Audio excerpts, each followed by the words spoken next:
Olá galera, tudo bem? Aqui é o professor Elton Cândido para mais uma aula de Direito Constitucional, mas antes, roda a vinheta.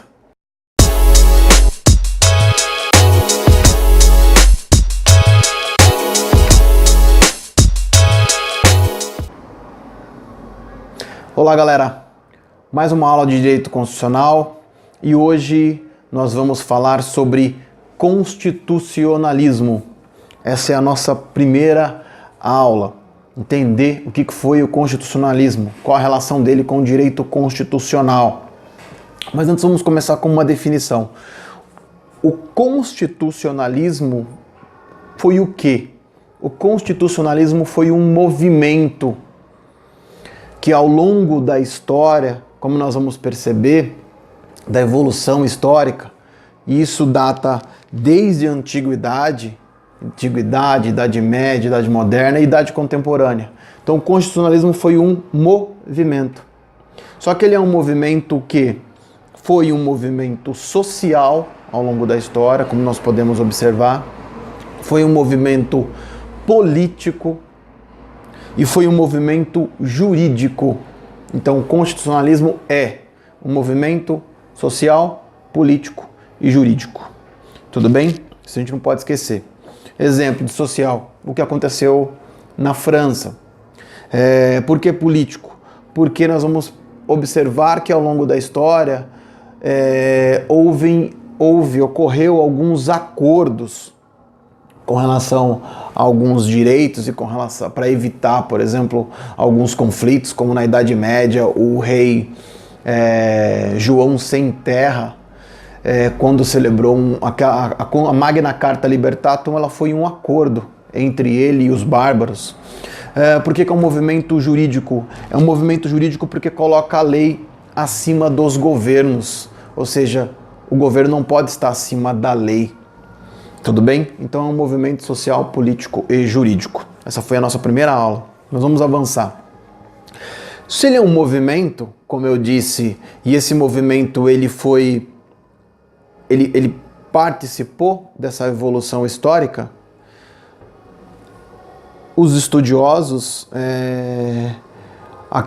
os estudiosos e a maioria da doutrina data desde a antiguidade. Desde a antiguidade. Um jurista, um estudioso constitucionalismo bastante conhecido é Karl Loewenstein. Karl Loewenstein. Ele, por exemplo, traz diante dos seus estudos da Idade Antiga, desde o povo hebreu. O que acontecia naquele período? Eles viviam uma teocracia, correto? Uma teocracia. Ou seja, os detentores daquele poder, né, nas teocracias, os detentores daquele poder, eles representavam um poder o quê? O poder divino. Então eram pessoas aqui pobres mortais, mas que de acordo com a teocracia e com as suas crenças, eles eram escolhidos, eles eram pessoas que representavam o poder divino. Mas o que acontecia? Existia um grupo de pessoas que fiscalizava esses detentores desse poder divino. Eram quem? Eram os profetas. Os profetas eram os responsáveis por fiscalizar os detentores do poder, entre aspas, daqueles que representavam o poder divino. Isso lá na antiguidade. Podemos também observar um dado histórico na Grécia Antiga. Né? Grécia Antiga, berço da cultura, berço do nascimento da democracia, da filosofia, enfim. Lá na Grécia Antiga, nas cidades-estado, né? aquele conjunto de costumes e de tradições, uma espécie de constituição existia que limitava o poder político e a participação de cidadãos nos assuntos jurídicos. Os direitos políticos, só um cidadão, por exemplo, se eu vou falar de Atenas, só um cidadão ateniense possuía esse direito. Isso excluía escravos, excluía mulheres. Então, é curioso quando a gente começa a estudar a história do constitucionalismo, não do direito constitucional, mas do constitucionalismo. Então, na Idade Antiga, nós temos como exemplo esses dois dados históricos, o povo hebreu, a Grécia Antiga, através das cidades-estado. Tudo bem? E na Idade Média eu já adiantei, falei um pouco do João Sem Terra. Idade Média, o período aproximado ali, apontado pelos historiadores, do ano 276 a 1453.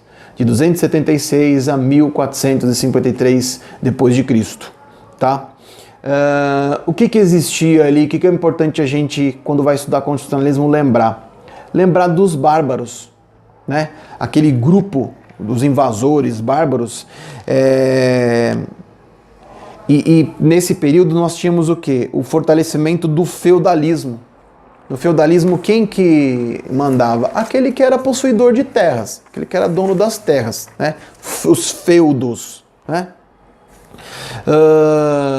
Então, esses detentores de terra tinham os proprietários dessas terras e os vassalos, ou seja, aqueles que os serviam. Nesse período, nós tínhamos o quê? Os reis eles foram perdendo gradativamente a sua força e foram surgindo um outro grupo, que é o grupo dos bárbaros. Então, na Idade Média, o que a gente precisa lembrar? De um documento muito importante, que foi a Magna Carta Libertatum, de 1215. Duas coisas nós não podemos esquecer desse período: a revolta dos barões. A Magna Carta Libertatum, através da revolta dos barões, do João Sem Terra, é um documento importante para o direito, para o constitucionalismo. Por quê? Porque trouxe, por exemplo, dois institutos que nós temos, inclusive, na nossa Constituição de 88, que seria o devido processo legal e o habeas corpus. Não necessariamente a nomenclatura habeas corpus, mas o direito à liberdade de locomoção. Então, lembrou de Idade Média, constitucionalismo, você não pode esquecer da Magna Carta Libertatum, 215, João Sem Terra e dos bárbaros. Essa carta, essa Constituição foi objeto de um acordo entre João Sem Terra e os bárbaros. Quem assistiu, por exemplo, a aula sobre classificação das constituições, eu falei sobre as constituições. Nós temos a Constituição outorgada, promulgada, cesarista e a pactuada, que é objeto de acordo. Exemplo de uma Constituição pactuada, a Magna Carta Libertatum de 1215. Quando eu falei quanto ao seu modo de elaboração. Tudo bem? Bom, continuando. Então, Idade Média. Então, devido processo legal, Magna Carta Libertatum, João Sem Terra, 1215. Acordo entre João Sem Terra e os barões. Trouxe dois institutos, devido processo legal e o habeas corpus. Ainda que não começa a nomenclatura, mas já o Instituto do Direito de Locomoção já estava previsto ali. Já na Idade Moderna, nós não podemos esquecer de três institutos importantes. Idade Moderna, que foi de 1453 a 1789. Tudo bem? Documentos importantes como o Bill of Rights, de 1689. Mas a gente precisa começar a falar de qual Constituição? A Constituição de Córcega, de 1755, que é uma Constituição denominada Constituição Paulina. Por quê? Porque ela foi a Constituição que criou a separação dos poderes ingleses. Ou seja, durante 14 anos, Córcega, enfim, durou mais ou menos esse período, mas Córcega ela foi o quê? Ela foi invadida, atualmente faz parte da França, mas o importante, se tratando de constitucionalismo, é lembrar da separação dos poderes. qual foi a Constituição que criou a separação dos poderes? A Constituição de Córcega, Idade Moderna, trouxe esse Instituto da Separação dos Poderes em 1755. Segunda Constituição importante da Idade Moderna, a Constituição estadunidense, de 1787.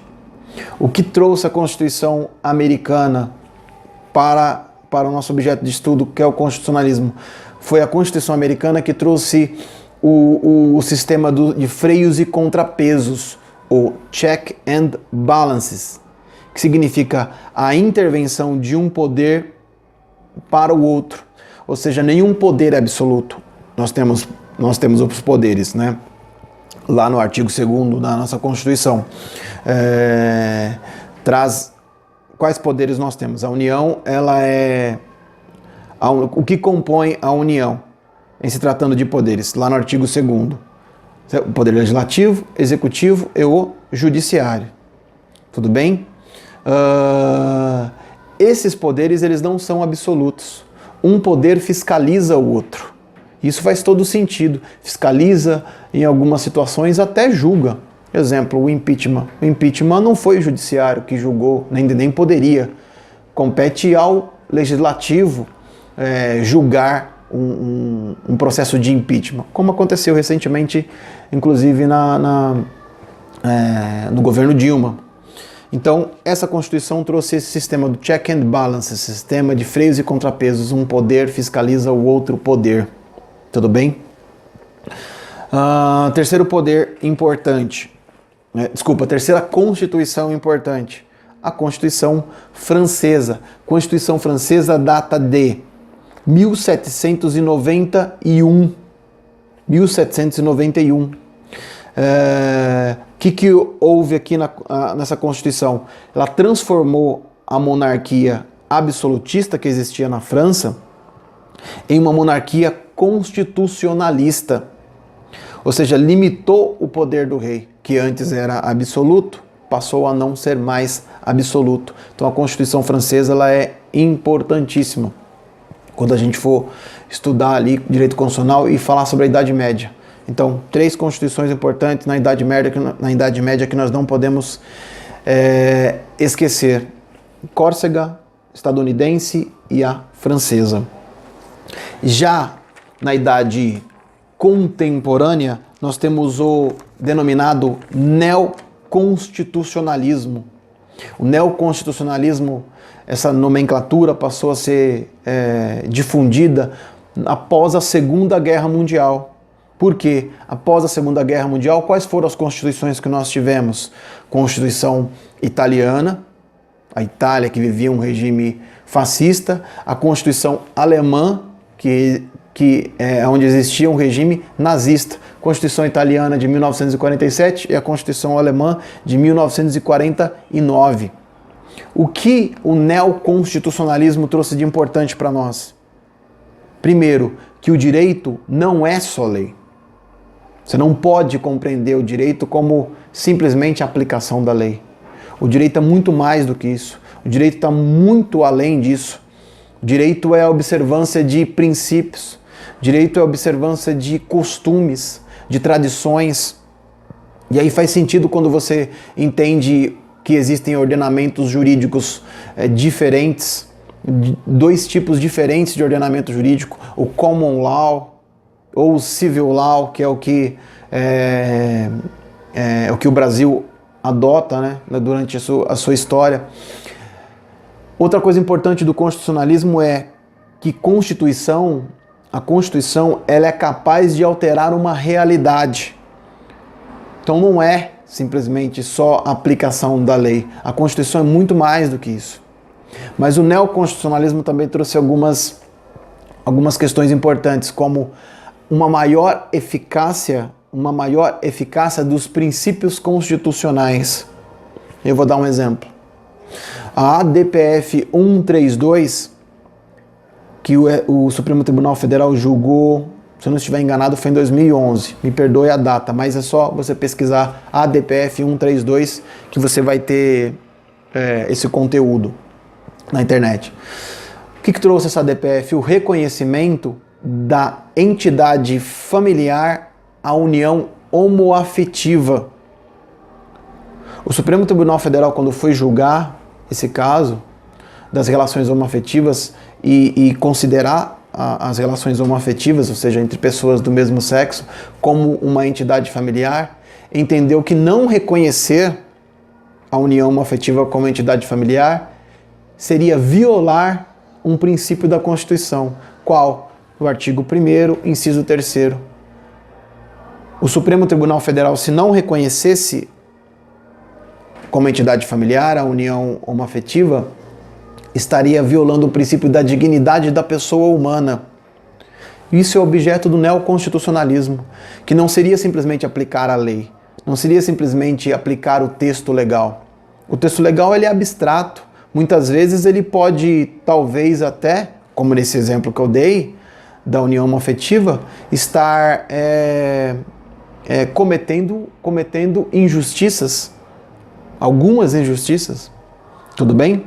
Isso faz sentido quando nós estudamos, por exemplo, a igualdade formal e a igualdade material, lá no artigo 5º. Então, outra questão importante, que é uma maior eficácia dos direitos fundamentais, isso veio com o neoconstitucionalismo.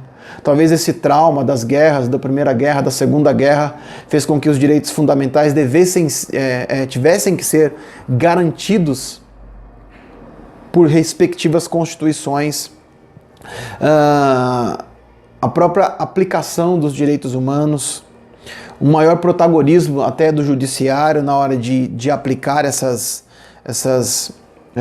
direitos, para evitar violações desses direitos. Então o neoconstitucionalismo é algo que está muito próximo, enfim, por conta da história.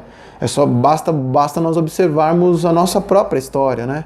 A Constituição de 88, ela surge de uma ruptura, de um trauma, de um regime ditatorial, de um regime de exceção, de um regime arbitrário. E a nossa Constituição procurou garantir, ainda que minimamente, o máximo possível de liberdades. Basta você ler o artigo 5º, você vai verificar a quantidade de liberdades que existem no artigo 5º, de crença, de pensamento, liberdade política, liberdade de associação, liberdade de se manifestar.